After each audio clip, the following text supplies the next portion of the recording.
Glória a Deus. Então vamos lá. Ezequiel capítulo 37, versículo 1.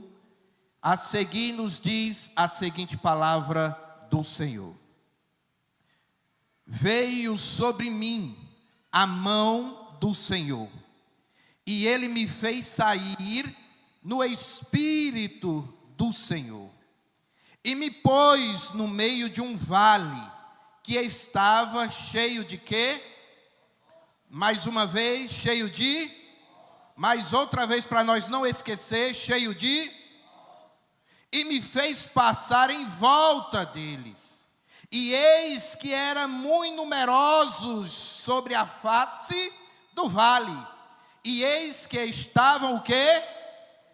Mais outra vez, para nós não esquecermos, sequíssimo. Amém. Você pode glorificar o Senhor nessa noite. Aleluia, glória a Deus. Meus amados irmãos, nos narra a palavra do Senhor no livro de Ezequiel, capítulo 37, do versículo 1 a seguir, nos narra a passagem do vale de ossos secos. Nos diz a palavra que o Senhor em espírito toma Ezequiel e leva ele e coloca-o sobre um vale de ossos secos. Quando se fala de vale, você pode pensar e exatamente há muitos tipos de vale. Há um vale que você pode chegar nele e ele está muito plantado, muito verde com a água, chama-se de vale, com muitas árvores, com muitas frutas. Mas há um vale também no deserto, e esse também não é diferente, é um vale. Mas no deserto não tem árvore, não tem água, mas não deixa de ser um vale. Mas este vale em qual o profeta Ezequiel se encontra era diferente. O vale de ossos secos. Quando se fala de ossos, você deve imaginar que não cheirava bem esse vale. Você imagina você passar por um local onde há muitos cadáveres, muitos ossos de pessoas mortas ou que morreram e que ali está. Você imagina como é que está o ar deste lugar. Esses dias, um amigo, um engenheiro, cliente nosso, ele me falava que está fazendo uma reforma em um hospital aqui no estado do Piauí.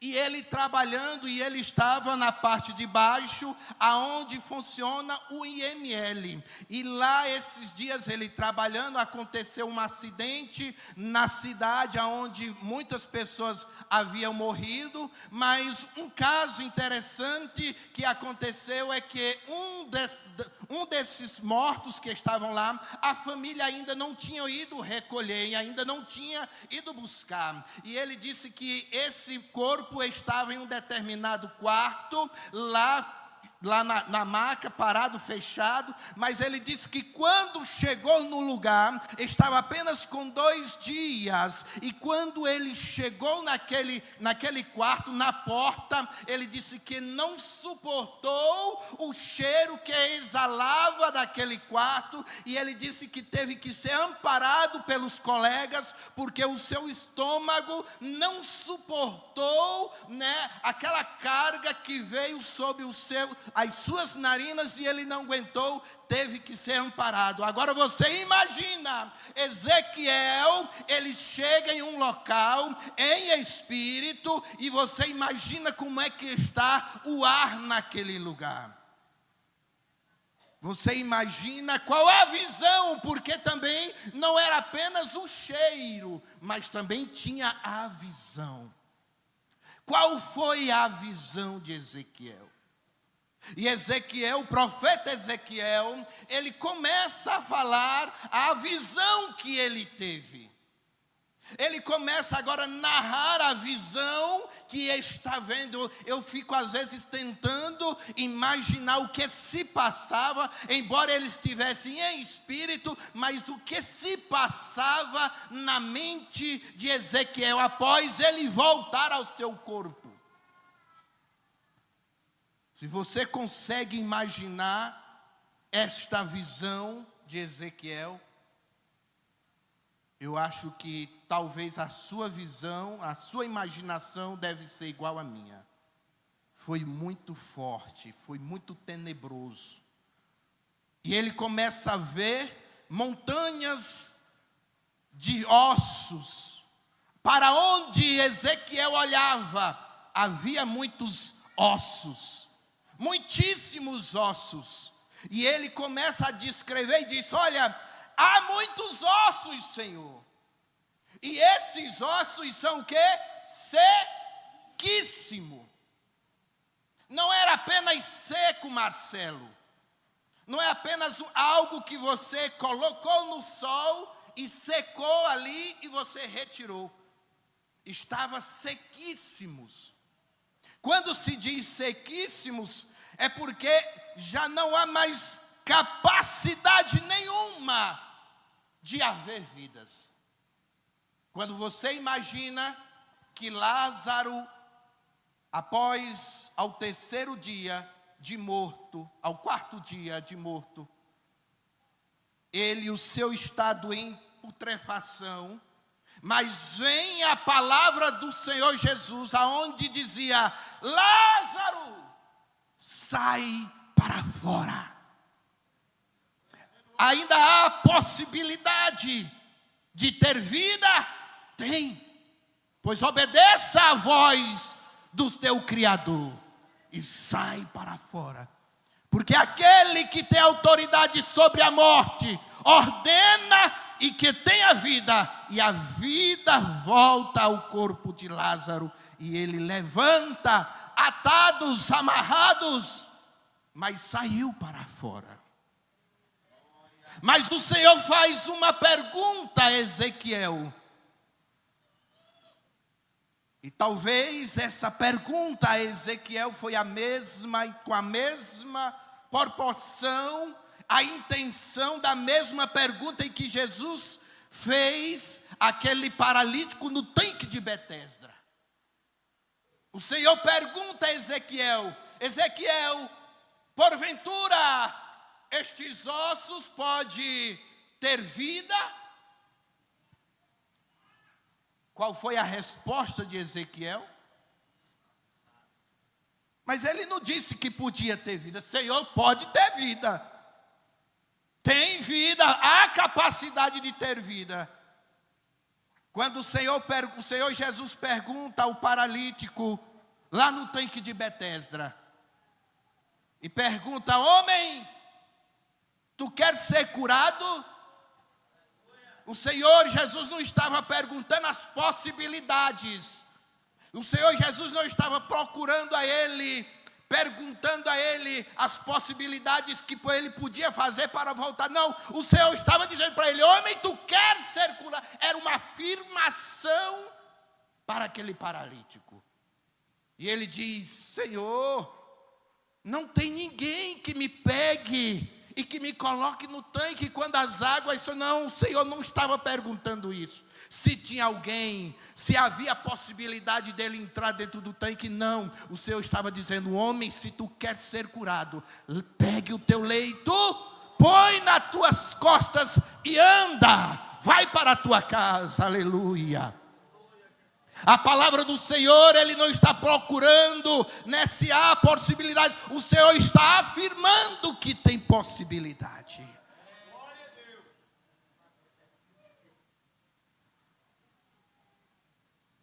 Nessa noite, meus amados irmãos, eu quero trazer um tema sobre esse texto que acabamos de ler. Uma geração morta. Nós estamos passando em momentos difíceis, onde há uma geração que já não se preocupa mais em pregar o Evangelho. Uma geração que se preocupa em levar o amor de Deus. Uma geração que não mais se preocupa em obedecer a palavra de Deus. Essa geração em que Ezequiel viu era uma geração morta. Era uma geração que havia se afastado dos caminhos do Senhor. Era uma geração, irmã Danila, que não queria mais obedecer à palavra do Senhor. Era uma geração que não dava mais ouvido à voz do Senhor.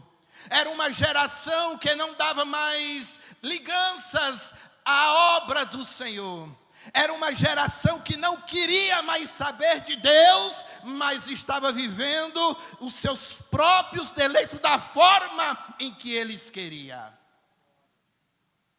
E não tão diferente da nossa geração hoje, estava essa geração que Ezequiel viu.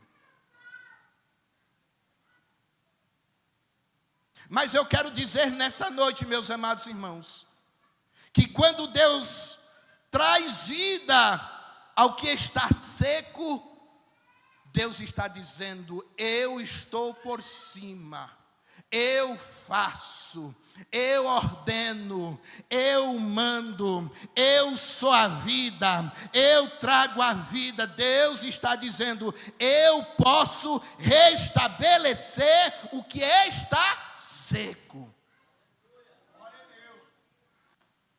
Nós acabamos de ler no Ezequiel capítulo 37, versículo 1 a seguir. E você vai decorrer lendo, você vai entender a visão de Ezequiel. Mas como o tempo ele não nos espera, eu espero ter o tempo suficiente para falar para os amados irmãos. O profeta Ezequiel é levado pelo Espírito do Senhor a um vale cheio de ossos secos. A Bíblia nos enfatiza que era numerosíssimo a visão de Ezequiel. Era um vale de ossos sequíssimos, capítulo 37, versículo 2.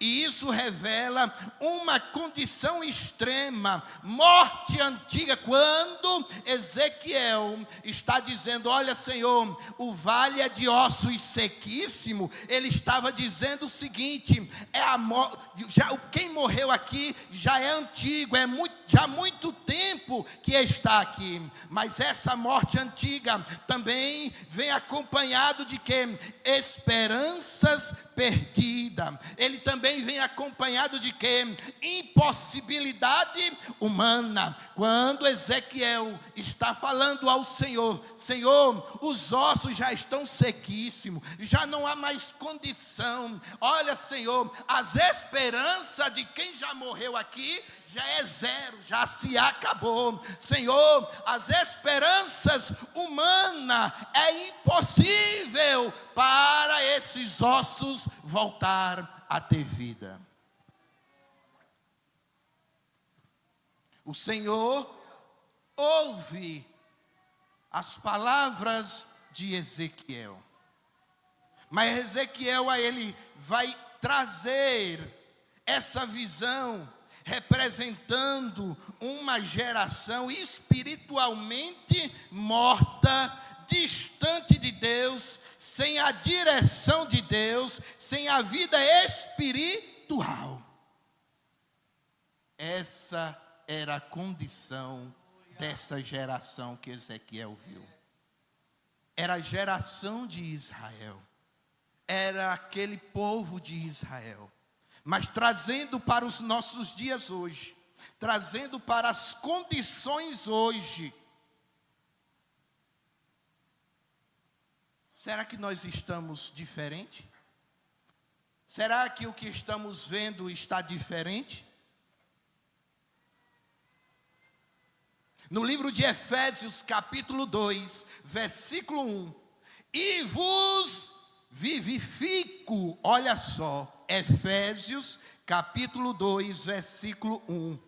E vos vivifico, estando vós mortos em ofensas e pecados, mesmo ainda em condições aonde já não há mais possibilidades, o Senhor está dizendo: mas eu vos vivifico. O Senhor ainda está te dizendo: eu ainda tenho vida para você. O Senhor está te dizendo: eu tenho vida para você. Eu tenho vida para você, eu tenho vida para você. O mundo está dizendo que já secou, já não tem mais possibilidade, mas o Senhor está dizendo: mas eu tenho vida. Enquanto muitos se estão dizendo já não tem mais vida, o Senhor está dizendo: mas eu tenho vida. O Senhor já está seco, mas eu tenho vida. O Senhor já não presta mais, mas eu tenho vida. O Senhor já está no monturo, mas eu tenho vida. Senhor, mas está só os montes, só os monturos, mas eu tenho vida. O Senhor ainda tem vida para essa geração.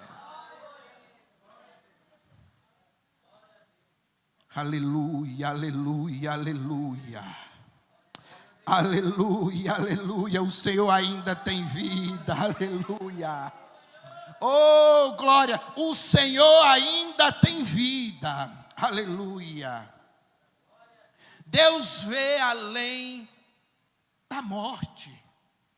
Enquanto o profeta estava vendo a condição física de Israel, mas o Senhor estava vendo além da morte.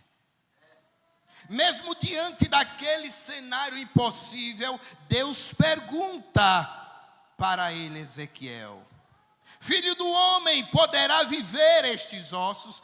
Ezequiel capítulo 37, versículo 3. Deus não faz perguntas por falta de conhecimento, mas para despertar o que em nós? A fé. Deus quer mover a nossa fé. Sem fé é impossível o quê? Agradar a Deus. Como está a tua fé? Como está a tua fé em ver as possibilidades que já estão perdidas?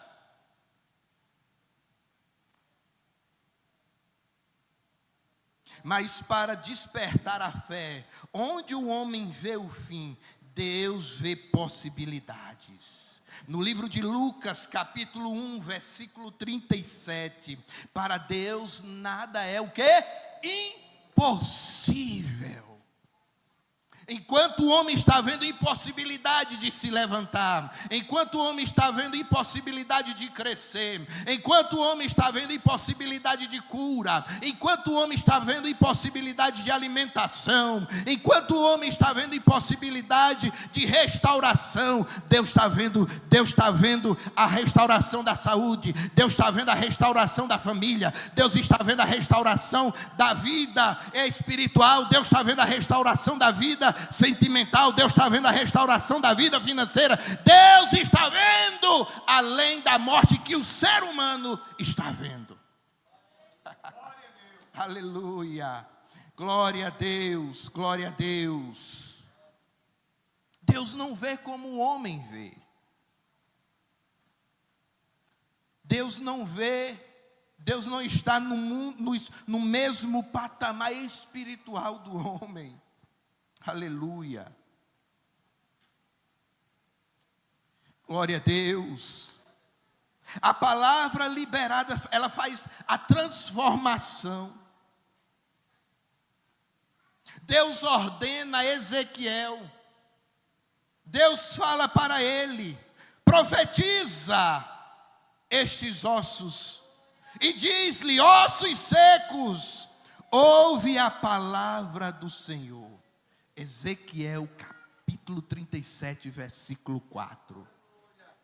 E Ezequiel obedece, e algo começa a acontecer. Ele faz o que? Ele ouve o que? Ruídos. Olha, outrora eu não estava ouvindo nada, porque o vale só tinha mortos e ossos secos. Ele estava vendo os ossos, mas só tinha silêncio.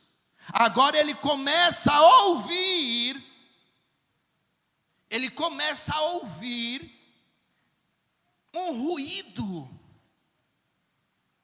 E nos diz o texto que parece que era osso batendo em ossos, ossos que procuravam as suas mesmas colocações, eu começo a imaginar os dedos procurando as suas próprias mãos, crânios procurando seus próprios corpos, eu começo a imaginar dentes procurando as cavidades nas bocas, nas suas próprias bocas, pés, as juntas aonde estavam se batendo, um grande ruído. Ezequiel começa a ouvir. Aleluia. É a movimentação, meu irmão. É uma movimentação, é uma reconstrução. E isso nos ensina que a restauração começa quando a palavra é liberada. A restauração começa quando a palavra é liberada. Começa a liberar a palavra na tua casa. Começa a liberar palavras de bênção na tua casa. Restauração na tua casa. Restauração na tua família. Restauração aonde tu estiver. A palavra de Deus nesta noite vai te alcançar. Trazer restauração para a tua casa. Enquanto o homem de Deus não profetizou, nada acontecia. Mas quando ele libera uma palavra profética de restauração, quando ele explana esta palavra, aonde havia silêncio, um mau odor, aonde o cenário era terrível, ele libera uma palavra. E eu começo a entender nesta noite que mesmo ainda quando tudo no cenário já não tem mais esperança, mas quando a palavra de Deus é liberada, quando a palavra de Deus entra, ela faz o milagre, ela faz a restauração. A palavra do Senhor era limpa, a palavra do Senhor era restaura, a palavra do Senhor traz vida, a palavra do Senhor nos mostra o caminho, a palavra do Senhor ela ilumina, a palavra do Senhor ela faz o efeito desejado de Deus. Aleluia. Enquanto o homem de Deus não profetizou, nada acontecia. Aleluia. No livro de Romanos, capítulo 10, Romanos 10, versículo 17, nos diz a palavra do Senhor: a fé vem pelo de novo, a fé vem pelo a igreja, a fé vem pelo e o ouvir pela palavra de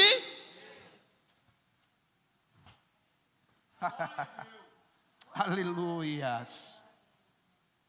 Enquanto não ouve a palavra proferida pelo profeta, nada acontecia.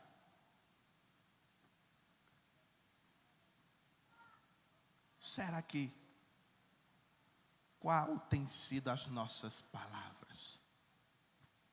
E eu fico me perguntando porque quando eu falo será porque a mesma palavra que fala aí, ela fala aqui.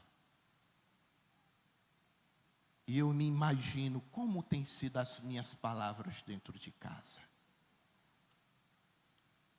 As minhas palavras dentro de casa.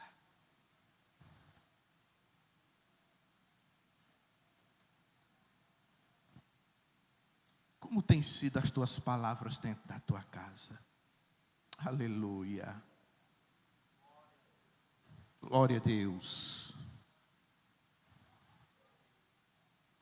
E nos diz a palavra em que havia ossos se juntando com seus ossos, com seu osso, e esse que estava em montes de ossos, agora está formado um esqueleto, e que se colocou em pé. Havia agora o quê? Uma estrutura. Não é? Outrora montanhas de ossos. Agora o profeta vê uma estrutura. Um exército. Um exército muito numeroso.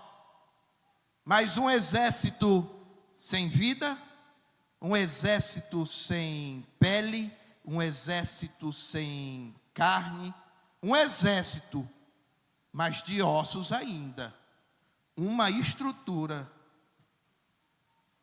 mas uma estrutura sem espírito. E uma estrutura sem espírito ainda está habitando o quê? A morte. Mas mesmo após a formação do corpo, ainda não havia vida. E Ezequiel 37, versículo 8, isso mostra que a aparência não significa...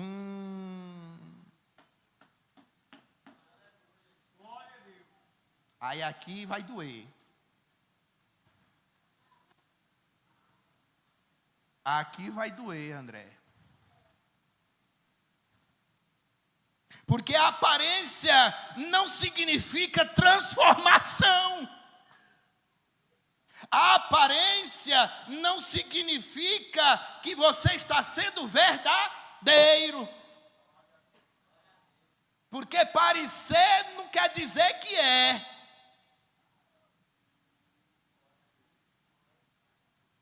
Ele estava vendo, mas não era ainda. No livro de Timóteo, capítulo 3, versículo 5, tendo aparência de piedade, mas negando o poder dela. Aleluia. Aí vamos dar uma simplificada e trazer por dias de nós. Tem aparência de crente. Fala como crente. Veste como crente. Vem até para a igreja como crente. Mas Ezequiel ainda disse, não, mas não significa que ainda é o exército que o Senhor está preparando.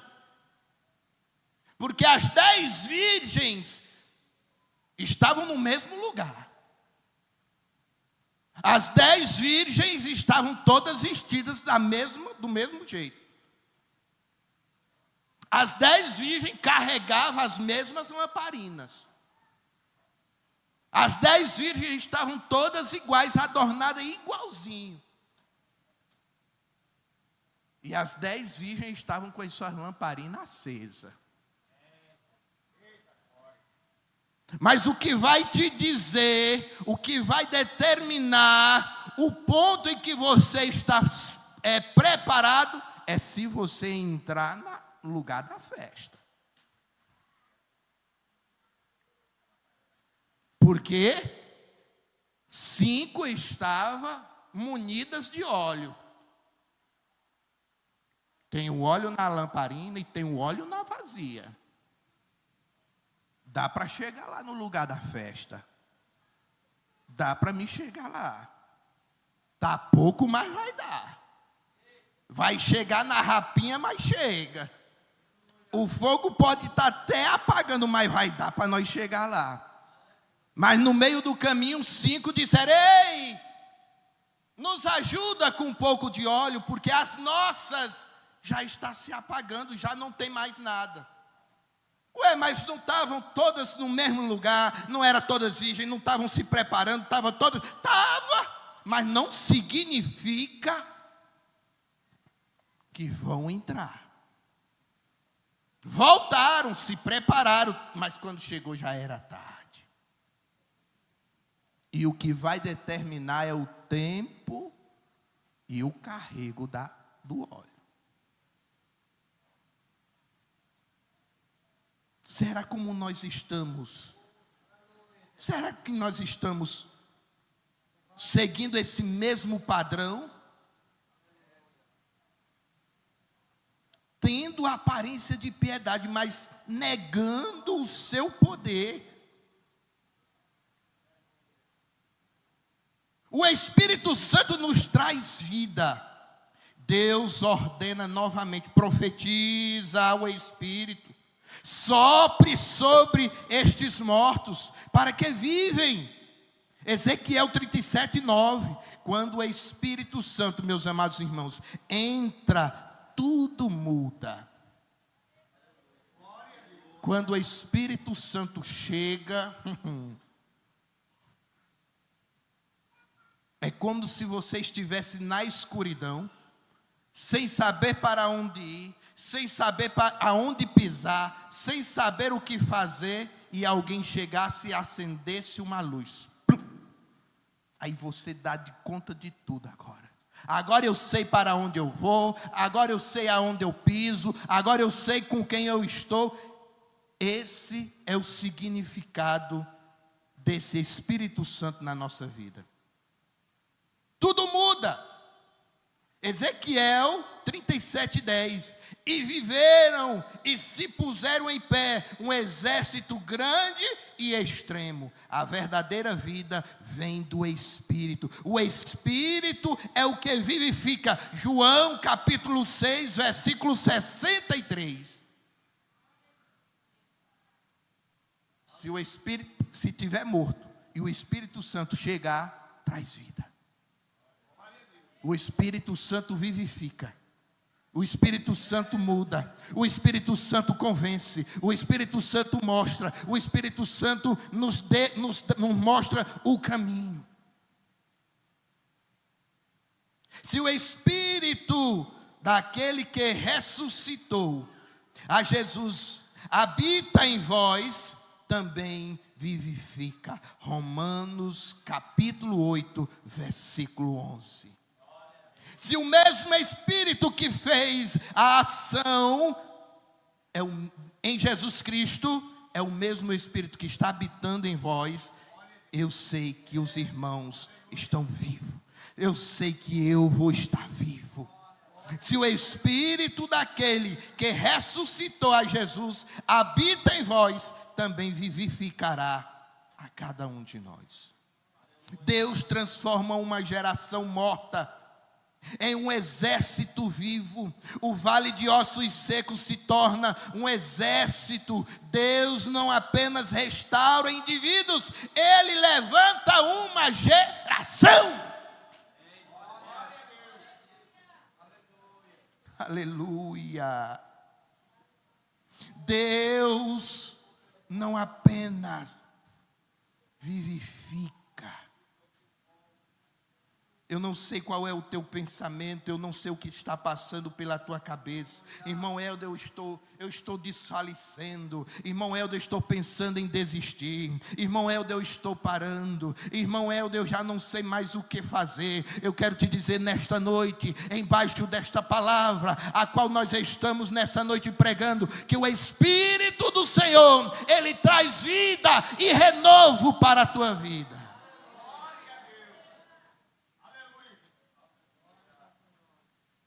Mas o Deus que continua sendo especialista em trazer vida ao que está morto, Ele ainda fala. Talvez você está pensando, mas como é que Ele fala? Esté me perguntou hoje: pai, como é que Deus fala com nós? E aí, como é que você vai responder, Enio, quando teu filho te perguntar? Papai Enio, como é que Deus fala com nós?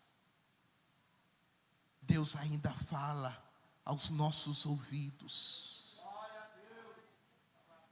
Deus ainda sussurra aos nossos ouvidos. Tu ainda está ouvindo o sussurro do Senhor? Ele ainda sopra, tu está ouvindo o sopro do Senhor? Aleluia. Ele ainda levanta, tu está sentindo a mão do Senhor te tomando pela mão e te colocando de pé. O homem estava nas escadarias pedindo uma esmola. Pedro diz: olha, homem, eu não tenho prata e nem ouro, mas o que eu tenho eu te dou. Em nome de Jesus, levanta e anda. O homem tremendo sem poder se levantar, mas ele tomou o homem pela mão e colocou e firmou e colocou ele de pé. Vocês podem sentir a mão do Senhor te tomando? No livro de João, capítulo 10, versículo 10. Eu vim para que tenha vida e tenha vida com abundância. Viva a abundância do Senhor. Viva a vida que o Senhor tem para ti. Deixe que o Espírito Santo de Deus, deixe que o Espírito Santo de Deus traz vida para você. No livro de 1 Pedro, capítulo 2, versículo 9. Vós sois a geração eleita, para anunciar as virtudes daquele que vos chamou das trevas para a sua maravilhosa luz.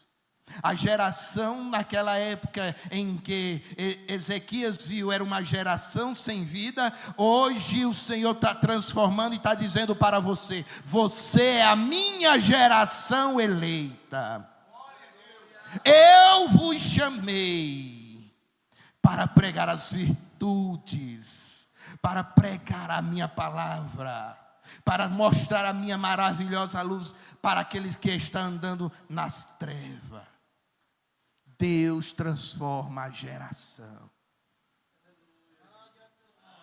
Deus mostrou e transformou em sonhos, mostrando para Ezequiel: Ezequiel, eu posso fazer isso com o meu povo. Eu posso transformar o meu povo. Eu posso fazer eles se colocarem de pé. Eles estão andando em outros caminhos. Eles estão afastados de mim. Eles não lembram mais de mim. Mas eu posso mudar o cativeiro em que eles estão.